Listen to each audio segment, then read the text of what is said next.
할렐루야, 반갑습니다. 오늘은 사무엘상 17장 55절에서 18장 5절까지로 사울 왕 곁에 머무는 다윗이라는 제목으로 같이 말씀을 나누도록 하겠습니다. 추수감사주를 맞아요. 지나온 모든 일들을 이끌어 주신 우리 하나님께 먼저 감사를 드리고 찬양을 올려드립니다. 추수 때 거두는 열매들은 그야말로 있는 그대로의 모습입니다. 잘 익은 열매들은 농부에게 기쁨이 될 것입니다. 저와 여러분도 있는 모습 그대로 잘 익은 상태로 하나님의 기쁨이 되시기를 축원합니다. 지난 시간에 우리는 엘리압을 같이 생각해 보았습니다.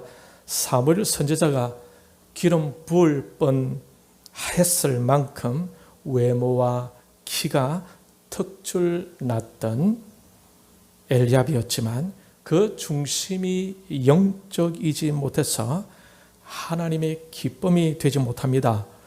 다윗에 대한 엘리압의 판단도 다윗에 대한 하나님의 판단과는 너무 차이가 나고 있는 것을 보아서 그의 중심에 많은 문제가 있음도 보았습니다. 그래서 엘리압은 외적으로 볼 때, 인간적으로 볼 때에 참 괜찮은 사람이었지만 영적으로는 하나님께서 왕으로 세우시기를 거절했을 만큼 영적으로 잘 훈련되지 못한 그런 육에 속한 사람이었음을 기억하고 오늘 이 시간 감사하는 마음으로 우리 자신을 한 번 더 돌아보는 시간을 가져 볼 수 있기를 바랍니다.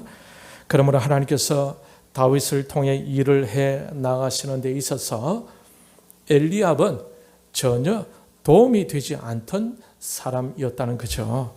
다윗을 통한 하나님의 일은 다윗 개인을 위한 일이 아니지 않습니까?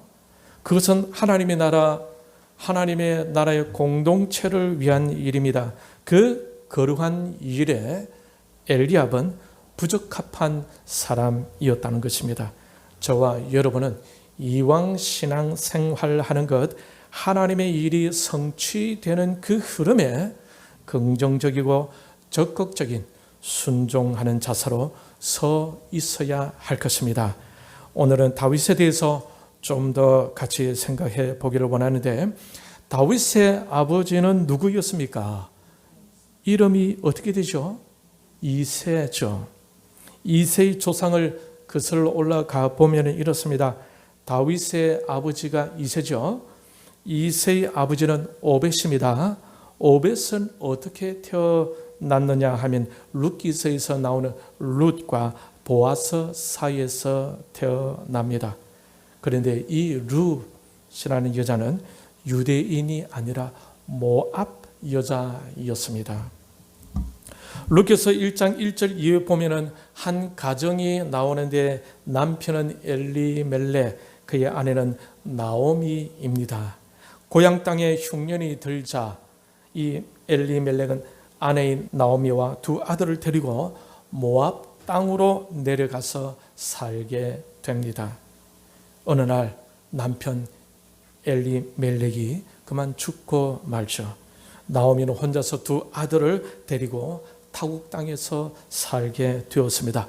두 아들은 모압 여자 중에서 아내를 맞이하게 되는데 그 자부 중에 하나가 바로 룻이었습니다. 이처럼 이 룻은 이방 여인이었던 것입니다.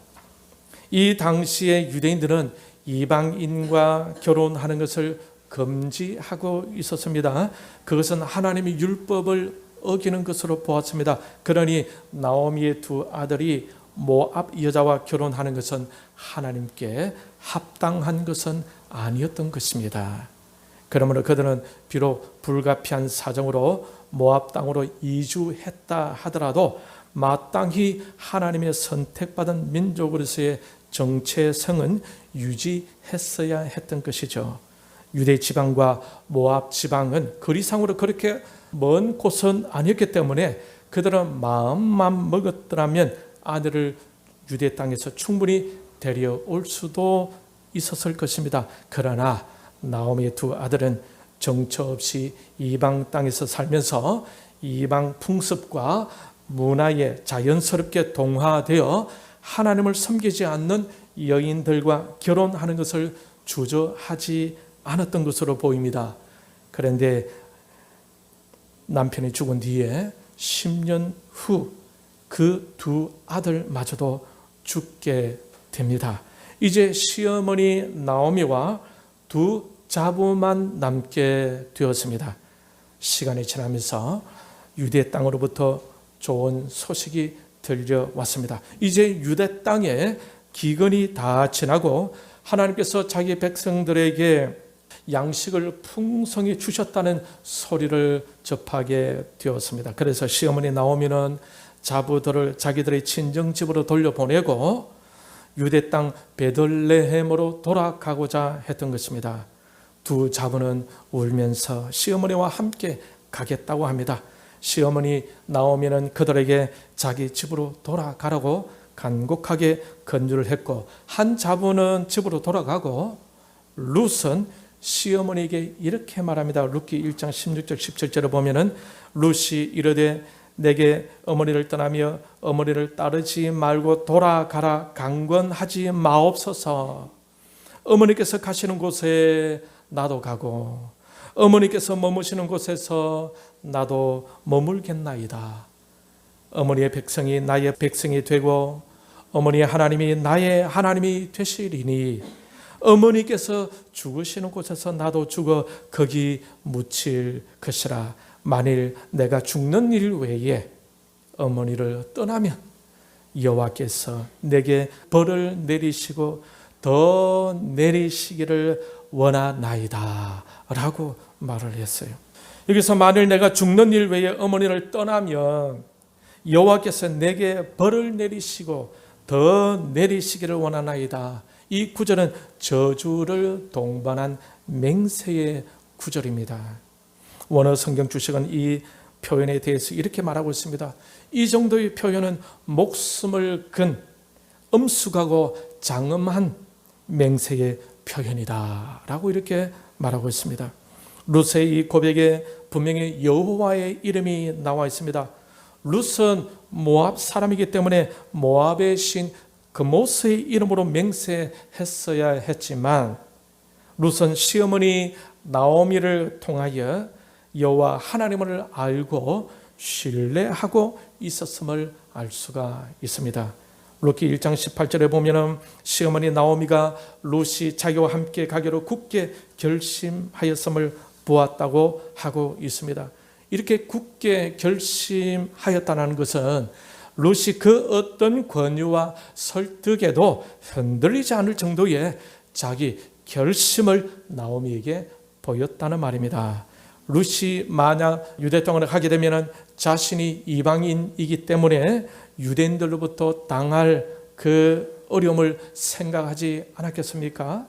그냥 편한 것을 생각한다면 모압에 있는 자기 친정으로 돌아가는 것이 훨씬 좋았을 것입니다. 그런데 룻은 자신의 편한 길을 선택하지 않습니다. 시어머니 나오미에 대한 인간적인 신의를 지키고자 했던 것입니다. 그러한 결정을 하는 데 있어서 그녀의 내면에는 여호와 하나님에 대한 신뢰심도 있었다고 주석은 말하고 있습니다. 비록 룻은 모압 여인이었지만 시어머니를 따라 유대 땅으로 가기로 결심한 것입니다.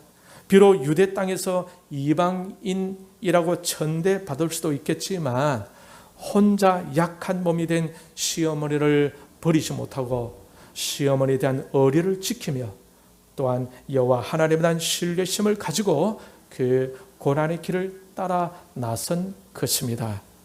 이 헌신적인 룻이 유대 땅에서 보아스를 만나게 되고 그 보아스를 통해 오벳을 낳게 되고 그 오벳이 이새를 낳고 이새가 다윗을 낳게 되며 그 다윗의 후손으로 예수 그리스도가 태어나게 되는 것입니다. 룻은 이방 여인인지라 유대인의 왕 예수님의 족보에 오를 수 없었겠지만 하나님의 섭리 속에서 시어머니 나오미를 위하여 여호와 하나님을 택하고 고난의 길을 걸은 그 여인의 룻을 깊이 생각하시고 하나님께서 그녀를 예수님의 조상이 되게 하셨다라는 것입니다. 고난을 예상하고 시어머니를 따랐던 그 룻, 그리고 그 위험한 전쟁터로 아버지 이새의 심부름에 순종한 그 다윗 속에 그 할머니의 룻의 정신을 여러분 발견할 수 있겠습니까? 이 정신은 바로 저와 여러분을 위해 고난의 십자가를 지신 예수 그리스도에게서도 발견될 수 있는 바로 그 중심입니다. 여러분, 이 중심이 여러분에게도 있기를 바랍니다. 할렐루야. 룻의 중심을 다윗에게서 발견할 수 있고 다윗의 중심을 예수님에게서도 발견할 수 있습니다. 하나님의 나라와 의를 위해서 의리를 지키며 죽음을 불사하고 골리앗과 싸우는 그 기백, 이런 거룩한 기백이 오늘 여러분 개인과 여러분의 가정과 우리 한소망 교회에서도 잔잔히 흐르기를 소망합니다. 다윗의 단순한 아버지에 대한 순종, 그것 무시 못하는 것입니다. 그러한 순종을 통해 하나님의 일이 진척이 되고 하나님의 기적이 일어나게 되었던 것입니다. 하나님께서 그러한 중심의 사람을 위대한 기적의 길로 이끌어 가고 계신 거예요. 모세의 말에 순종하여 이스라엘 백성들의 이끌음을 받을 때에 홍해의 기적을 경험했지 않습니까? 자신들의 예전의 습관대로 돌아갔다면 애굽에서 영원히 종살이하게 되었겠죠. 예전에 즐기던 마늘과 고기를 생각하고 애굽으로 돌아갔다면 자신들의 후손들도 영원한 노예 근성에서 벗어나지 못하게 되었을 것입니다. 그러나 하나님이 보내신 모세를 끝까지 따라갔으니 결국 엄청난 홍해의 기적을 경험하면서 살아계신 하나님을 직접 체험하게 되었던 것입니다. 다윗의 그 단순한 순종을 하나님께서는 다 보고 계셨던 거예요. 하나님은 알고 계셨어요. 무엇을 알고 계셨습니까? 다윗 마음속에 흐르고 있는 그 헌신하는 그 중심을 말합니다. 그러나 아무도 그 다윗을 알지 못하고 있었어요. 같이 살던 형 엘리압도 몰랐어요.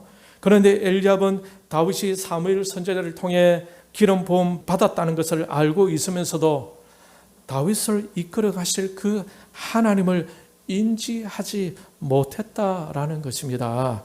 그래서 그는 하나님이 하시는 일에 거추장스러운 존재, 걸림돌 같은 존재가 되고 만 것입니다. 어떻게 알 수가 있어요? 17장 28절에서 다윗에게 노를 바라고 꾸짖고 따지고 하던 사람이 바로 엘리압이었지 않습니까? 참 한심한 사람이지요. 그럴 때가 아닌데 말입니다. 몇 시간 후면은 그 두렵게 하던 골리앗을 그 동생, 자신의 동생 다윗이 쓰러뜨리게 하지 않습니까? 그러니 엘리압은 육의 사람, 영적으로 한치 앞을 볼 줄 모르는 사람이라는 것입니다. 형도 모르고 아무도 몰라요. 하나님이 지금 어떤 일을 진행하고 계시는지를 말합니다.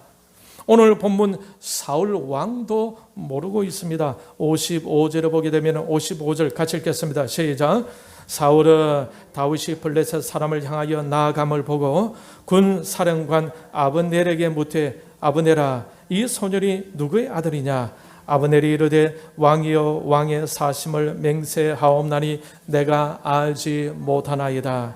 왕도 모르고 군 사령관도 모르고 그 형 엘리압은 오히려 다윗을 꾸짖고 나무라고 책망하고 따지고 지금 무슨 일이 진행되는지 아무도 몰라요.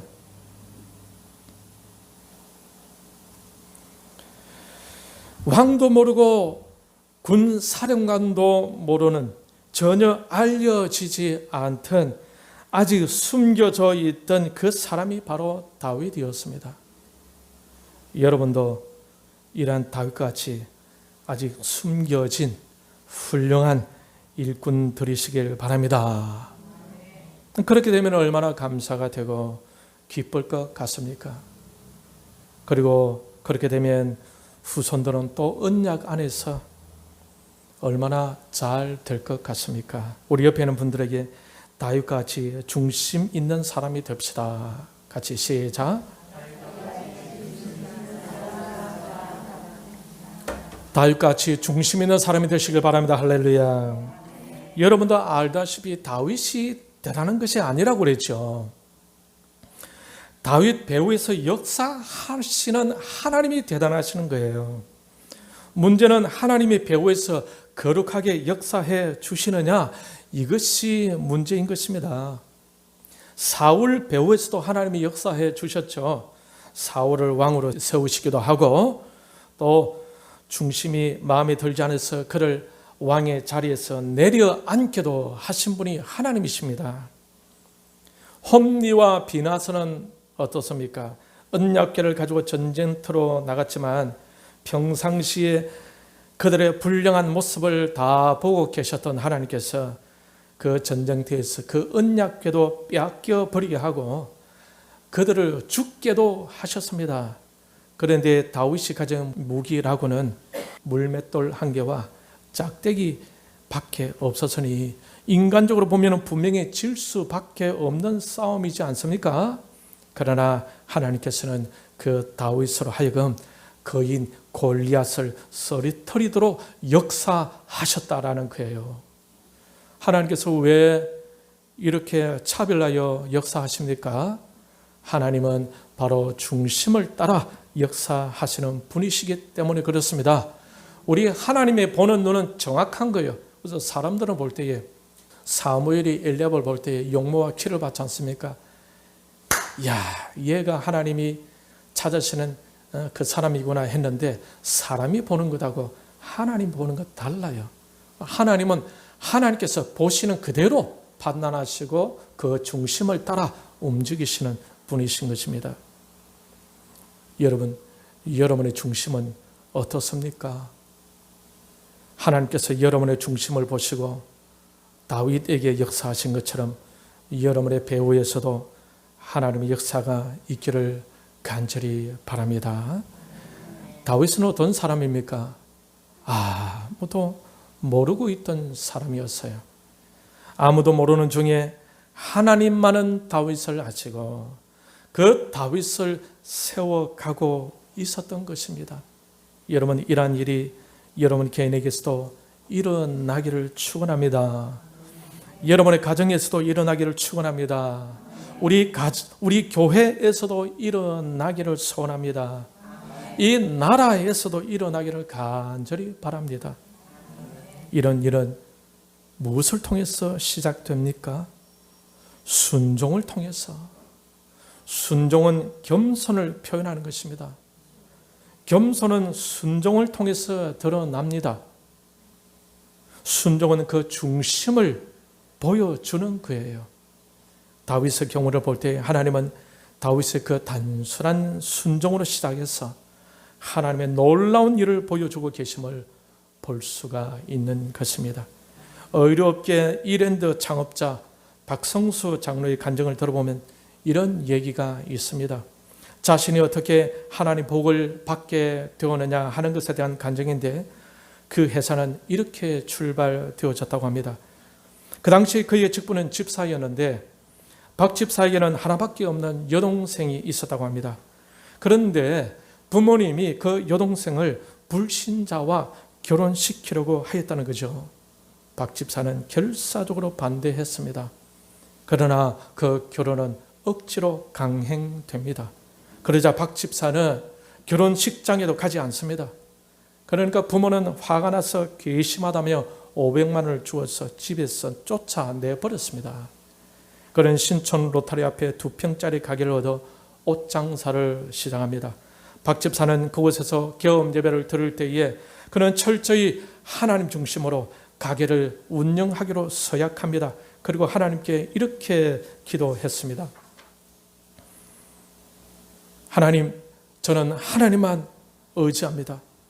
하나님, 저를 도와주세요. 이 사업을 축복하여 주옵소서. 이 이익을 하나님의 교회와 선교를 위해서 사용하겠나이다. 500만으로 시작된 이 사업이 10년 후에 1,000억 원이 되게 하여 주옵소서. 그리고 그는 철저히 하나님 중심으로 사업을 했다고 합니다. 기도로 시작하여 기도로 끝났습니다. 11조 하지 않는 대리점은 끊었습니다. 주일 성수하지 않는 가게는 물건 공급을 중단했습니다. 이렇게 오직 하나님 중심으로 사업하는 그에게 하나님께서 복을 주셨을까요? 여러분 어떻게 생각하세요? 그 하나님께서는 그에게 개업 예배 때의 기도를 응답해 주셨다고 합니다. 딱 10년 후에 1989년에 정확히 1,000억 원이 되었다고 합니다. 90년도에는 3,800억이 되고 91년도에는 7,000억이 되었다고 합니다. 하나님 중심으로 주님께 붙어있던 그 하나님의 자녀를 주님은 붙들어 주셨고 필요한 것들을 공급해 주셨다는 겁니다. 하나님의 뜻대로 살았더니 이처럼 큰 간증거리가 생기게 되었던 것입니다. 이 말도 제가 좋아하는 글이죠. 하나님 뜻대로 살게 되면 비록 어렵더라도 간증거리가 생기고 세상과 사람의 뜻대로 살게 되면 감출거리가 생긴다. 여러분에는 감출거리가 생기지 말고 간증거리가 생기기를 주님의 이름으로 축원합니다. 그리고 하나님 마음에 맞는 여러분이 되신다면 다윗과 함께 해 주셨던 그 하나님께서 이랜드 박장로와 함께 해 주셨던 그 하나님께서 여러분과도 함께 해 주실 줄 믿습니다.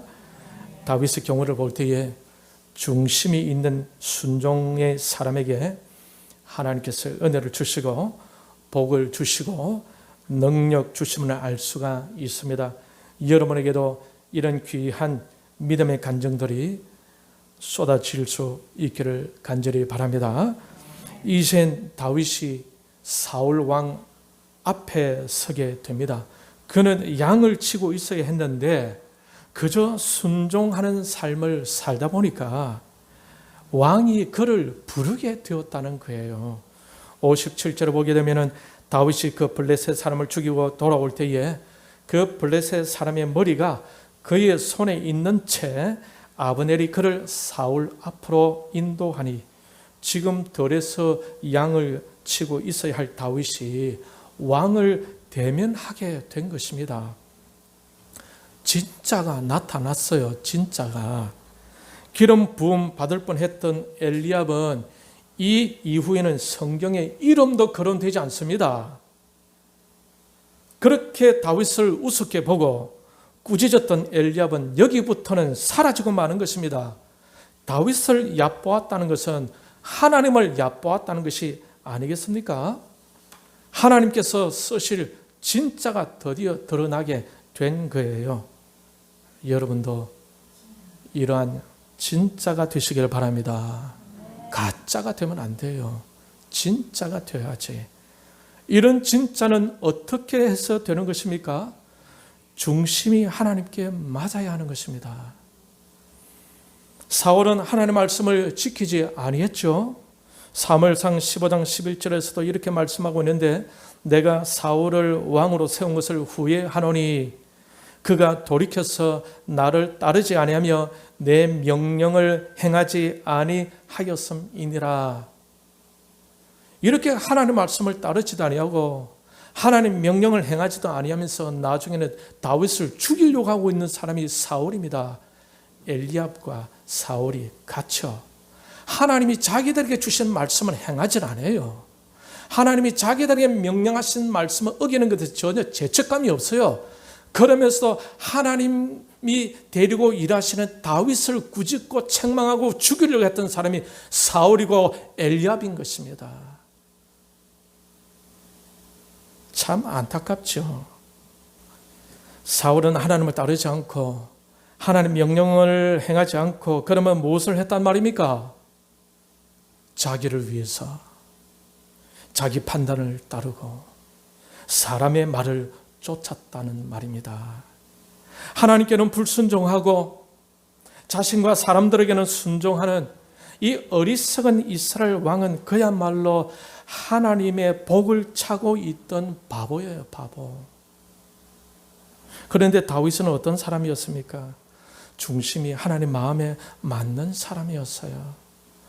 아무도 알지 못하지만 그저 양을 치고 있지만 아버지도 제껴둔 사람이었지만 하나님은 그 중심을 보시고 그를 드러내고 계시는 거예요. 중심이 하나님 맞는 사람. 그래서 그는 구석에서 양을 치고 있어야 했는데 하나님께서 골리앗을 물리치게 하면서 그를 세상으로 드러나게 하신 것입니다. 그래서 진짜라니까. 하나님께서 바로 이 사람을 찾아 기름 붓게 하셨던 겁니다. 왜? 왕으로 세우시려고 누구를 대신해서 사울 왕을 대신해서 왕이 되게 하시려고 하나님께서 이끄시던 사람이 바로 다윗이었던 것입니다. 그런데 이 목동 다윗이 이제 사울 왕 곁에 머물게 되었습니다. 사무엘상 18장 2절에 그날에 사울은 다윗을 머무르게 하고 그의 아버지 집으로 다시 돌아가기를 허락하지 아니하였고, 여러분 요셉이 감옥에 있을 때를 기억해 보십시오. 요셉이 꿈 해석을 해준 후에 술 맡은 관원장이 왕궁으로 복귀한 후에 2년이 지났습니다. 그 신하는 요셉을 까마득히 잊고 있었는데 때가 되자 애국 왕 바로가 요셉을 왕궁으로 불러 올리게 됩니다. 그 이후로 요셉은 감옥에 있어야 할 그 요셉이 애굽의 총리가 되지 않습니까? 다윗 역시 양측으로 있어야 했는데 사울 왕이 그를 집으로 돌려보내지 않습니다. 왕궁에서 사울 왕 자신과 함께 머물게 하신 거예요. 다윗이 왕궁으로 들어가게 된 것을 보면은 하나님께서 그를 왕으로 세우고자 하시는 그 계획이 한 단계 더 현실적으로 진전되고 있음을 여러분 볼 수 있겠습니까? 하나님의 계획은 엄밀히 진행되고 있었던 거예요. 그런데 사울 입장에서는 범을 키우는 것과 같았습니다. 장차 그 다윗이 자신을 대신해서 왕이 될 줄을 꿈에도 생각하지 못했겠죠. 하지만 하나님 계획은 좀 더 구체적으로 치밀하게 진행되어 가고 있었던 것입니다. 그러나 사울에게는 왕의 자리에서 내려앉게 될 날이 점점 다가오고 있었습니다. 이러한 개인의 역사와 하나님의 나라의 역사가 맞물려서 돌아가고 있습니다. 한 사람은 올라가고 한 사람은 내려가고 있습니다. 중심이 어떠하냐에 따라서 희비가 엇갈리고 있는 거예요. 여러분 하나님 앞에서 중심을 잘 지키시길 바랍니다. 할렐루야. 오늘 추수감사 주일날 잘 연그러진 여러분의 그 중심을 하나님께 드려질 수 있기를 바랍니다. 그리고 묵묵히 자신을 내려놓고 하나님의 기쁨을 위해 인내하고 포기하고 순종하시길 바랍니다. 때가 되면 올라갈 때가 옵니다. 그때까지 중심 꽉 붙들고 말씀 생활, 기도 생활, 순종 생활, 섬김 생활 성실하게 잘 하시기를 바랍니다. 분위기 보고 하지 말고 사람 보고 하지 말고 자기에게 맡은 그 일들을 하나님 앞에서 코람되어 부지런히 최선을 다할 수 있기를 바랍니다. 그러면 요셉이 올라갔듯이 다윗이 올라갔듯이 때가 되면은 하나님께서 여러분들을 귀하고 아름답게 칭송받는 자리로 세워 가실 줄 믿습니다. 자기 판단과 주위 사람들의 판단과 그 모든 것들은 다 내려놓고 하나님께 모든 것 다 맡기고 여러분은 하나님 앞에서 중심 가지고, 경상도 말로 중심을 챙기고 하나님의 이끄심을 따를 수 있기를 바랍니다. 오늘 본문 5절에서도 다윗의 중심을 볼 수가 있는데 5절 같이 읽겠습니다. 시작. 다윗은 사울이 보내는 곳마다 가서 지혜롭게 행하며 사울은 그를 군대의 장으로 삼았더니 온 백성이 합당히 여겼고 사울의 신하들도 합당히 여겼더라. 본문에 보면은 사울이 파격적인 인사를 하고 있음을 볼 수 있습니다. 다윗이 궁에 들어온 지 얼마나 되었다고 그가 군대의 장이 될 수가 있겠습니까? 그런데 온 백성이 합당히 여겼다고 하고 있습니다. 사울의 신하들도 합당히 여겼다고 하고 있습니다. 이것이 바로 다윗의 중심을 보여주는 것이 아니겠습니까? 모두가 다 다윗을 긍정적으로 보고 있다는 겁니다. 여기서 다윗이 하나님의 일꾼이 될 자격을 갖추고 있음을 볼 수가 있는 것입니다. 만약 다윗이 골리앗을 넘어뜨렸다고 자만하거나 교만해 있었다면 이런 분위기가 연출될 수 있었겠습니까? 그 모든 것들이 다 하나님 은혜인데 자기가 했는 것처럼 어깨에 힘을 주고 있다면 이런 분위기가 연출되겠습니까?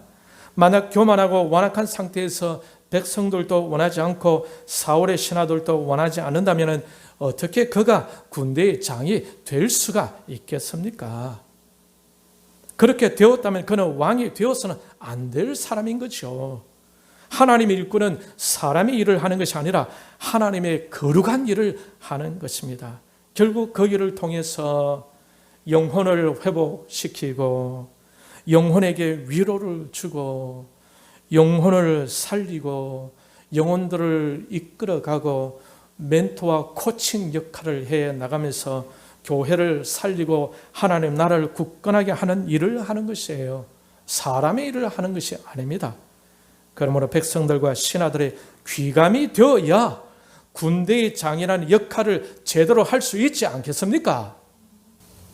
그러니 다윗을 보고 있던 사무엘에게 선뜻 다윗에게 기름 부으라고 하신 하나님의 마음을 여러분 아시겠죠?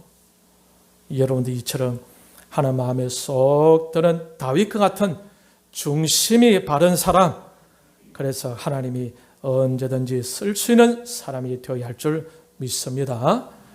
다윗은 사울이 보내는 곳마다 지혜롭게 행하였다고 하고 있습니다. 보내는 곳마다 이 말씀은 다윗이 맡은 일이면 어떤 일이든 이 말이 아니겠습니까? 맡은 일이면 어떤 일이든 항상 성실하게 최선을 다했다는 말이 아니겠습니까? 어떤 일이든 주어진 일에 성실하게 부지런히 정성을 다하고 하나님 앞에서 순종을 다했다는 것을 말합니다. 그래서 다윗을 군대의 장으로 세울 수 있었던 것입니다. 지금 다윗이 점점 세워가고 있죠. 누구를 통해 세워져 가고 있습니까? 아이러니하게도 왕의 자리에서 곧 물러나게 될 사울을 통해서 세워져 가고 있습니다. 저 윗사람 사울 왕을 통해서 세워져 가고 있는 거예요. 요셉도 누구를 통해서 위로 올라갔습니까? 윗사람 애굽 왕 바로를 통해서 올라갔었죠. 하나님이 이처럼 사람을 통해서 일을 하시는 겁니다. 다윗은 아버지 이새에게 성실하게 순종을 하며 섬겼습니다. 또 다윗은 지금 왕인 사울에게도 충성을 다하고 있는 것을 볼 수가 있습니다. 저도 목회를 하다 보면 참 곁에서 보이게 안 보이게 수고하고 헌신하고 충성해 주시는 분들을 보면 그분들 때문에 하나님께서 저를 세우시는 그 하나님의 일을 같이 이루어갈 수 있게 되었던 것이죠. 그러나 그런 사람들을 보게 되면 하나님께서 얼마나 기뻐하실까? 왜? 하나님이 일을 하고 계시니까. 다윗이 바로 그랬습니다. 이 중성은 그저 다윗이 하나님 앞에서 그곳에 있으니까 그곳에서 중심으로 살았다라는 말이에요. 아버지 이새에게 순종했듯이 사울에게도 동일한 마음으로 그저 순종하며 성의를 다하고 지혜롭게 행했다는 말입니다. 그 중심을 하나님께서 보신 거예요. 그렇게 살아가니 다윗은 사울도 아끼는 사람이 되었고 백성들도 신하들도 다 칭찬하는 사람이 될 수밖에 없었던 것입니다. 그러니 그 다윗의 중심은 인간적인 술수와 어떤 조건을 두고 하는 것이 아니라 정말 하나님 마음에 쏙 들을 만한 중심을 가진 사람이었다는 것입니다. 여러분도 이런 중심을 가지고 하나님께서 늘 눈여겨보시는 사람이 다 되시길 바랍니다. 할렐루야. 또 그러면서 다윗에게는 귀한 친구가 또 생깁니다. 그 친구는 바로 사울 왕의 아들 요나단입니다.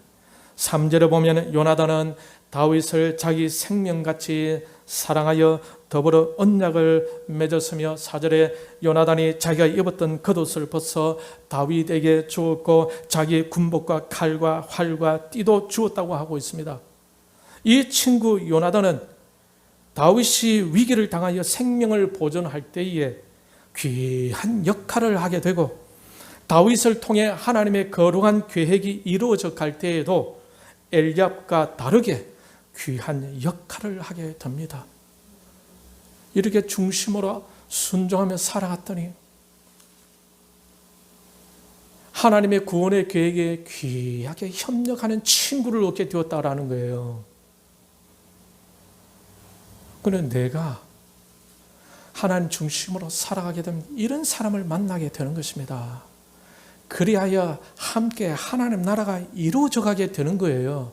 어떤 경우는 희한한 친구 만나가지고 교회나 뭐 사업이나 모든 분을 완전 망치는 사람들이 있지 않습니까?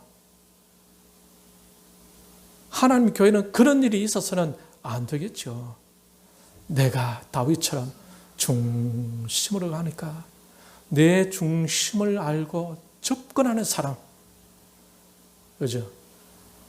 여러분 귀신을 쫓아내다 보면은 귀신이 있는 그곳에 귀신들이 또 붙는다고요.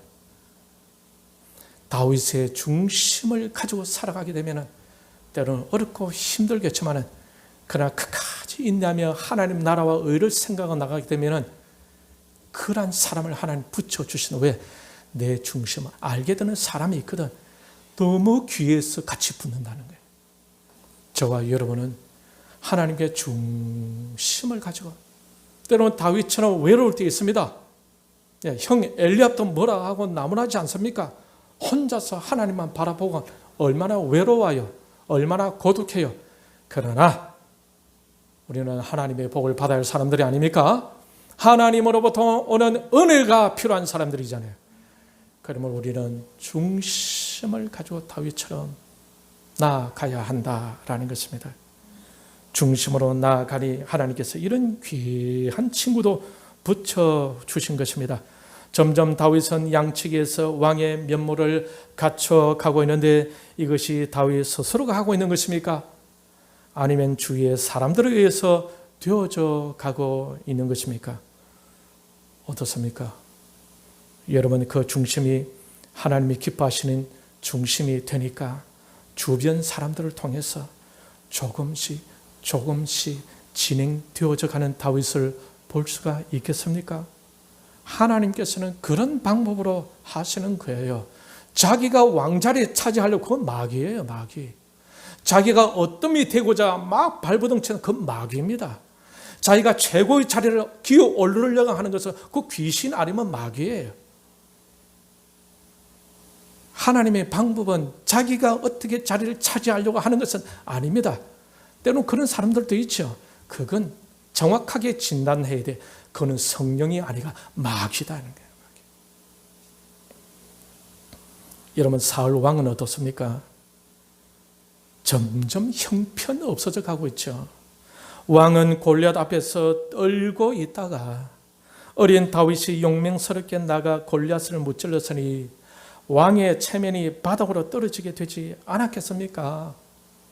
이미 하나님이 버렸다는 소리도 들었고 그 왕위를 하나님이 폐하신다는 말도 듣고 하나님이 부리시는 영도 나가고 악령이 들어오게 된 상태이지 않습니까? 다음 시간에 보게 되면 이 사울 왕이 시기와 질투로 점점 말라져 가면서 이상하게 되어져가는 사울, 첫 모습과 완전히 다르게 변해가는 사울을 볼 수가 있을 것입니다. 사울은 점점 바닥으로 떨어져 어디 기댈 곳도 없어져서 허탈해하고 앙탈해져 갑니다. 그런데 다윗은 조금씩 상승하고 있는 것입니다. 전혀 자신의 의도와 상관없이 그렇게 되어져 가고 있었던 것입니다. 이것이 하나님의 은혜가 아니겠습니까? 여러분도 이렇게 되어져 가기를 바랍니다. 할렐루야. 사울 왕 곁에서 뭔가 멋지게 해보려고 서 있다가 사라져버린 엘리압처럼 되지 마시고 하나님이 기뻐하시는 중심을 유지하여 은혜로 잘 되어져가는 여러분, 그리고 은혜로 잘 되어져가는 여러분의 후손들이 다 될 수 있기를 바랍니다. 할렐루야. 다윗은 좋은 친구도 생기게 되었고 점점 좋은 일들이 일어나게 될 것입니다. 물론 어려운 일들도 생기겠지만 하나님 앞에서 겸허히 하나님의 긍휼을 구할 때 하나님의 구원의 역사가 다윗과 계속해서 함께함을 또 보게 됩니다. 사랑하는 성도 여러분, 오늘은 다윗에 대해서 조금 더 구체적으로 생각해 보았습니다. 그 중심을 유지한 다윗은 생각지도 않게 궁궐로 입궐하게 되고 좋은 친구도 만나고 점점 왕으로서의 면모를 갖춰져 감을 보았습니다. 여러분도 중심 잃지 않고 오직 말씀과 기도에 전념하며 주어진 모든 일에 성실함으로 순종으로 최선을 다해 살면서 하나님께서 세워주시고 하나님께서 높여주시는 그 놀라운 은혜를 경험할 수 있기를 바랍니다. 그 간증을 여러분 후손에게 전해줄 수 있기를 바랍니다. 특별히 오늘 추수감사주일을 보내면서 감사와 순종과 찬송의 열매를 올려드리고 그 중심을 통해 여러분의 가문과 우리 한소망교회에 큰 복덩어리가 될 수 있기를 주님의 이름으로 축원합니다.